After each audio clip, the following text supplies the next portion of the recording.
Hi everyone, నేను doctor Pasupuleti Sudheer, paediatrician. So ఈరోజు పిల్లల్లో వాడే డ్రాప్స్కి సిరప్స్కి తేడా ఏంటి? సో డ్రాప్స్ కామన్గా సంవత్సరం లోపు పిల్లలకి వేస్తారు. సిరప్లు ఏంటంటే సంవత్సరం కంటే ఎక్కువ ఉన్న పిల్లలకి సిరప్లు వాడతారు. డ్రాప్స్ వేసేటప్పుడు చాలా జాగ్రత్తగా ఉండాలి. సో ఈ రెండే ఎగ్జాంపుల్ తీసుకుందాం. ఇవి రెండు పారాసెటమాలే.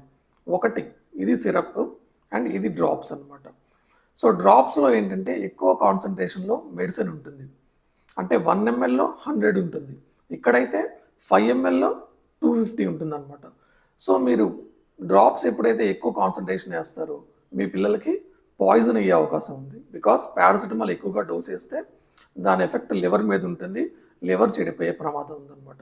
సో డ్రాప్స్ అంటే ఏంటంటే క్లియర్గా డ్రాప్స్ అని రాసి ఉంటుంది అండ్ డ్రాప్స్ ఎప్పుడు దీంతో వస్తుంది అనమాట. సో దీంతో వచ్చేయన్నీ డ్రాప్స్ అనమాట. అండ్ సిరప్ సస్పెన్షన్ అని రాసి ఉంటుంది అండ్ ఎప్పుడు సిరప్కి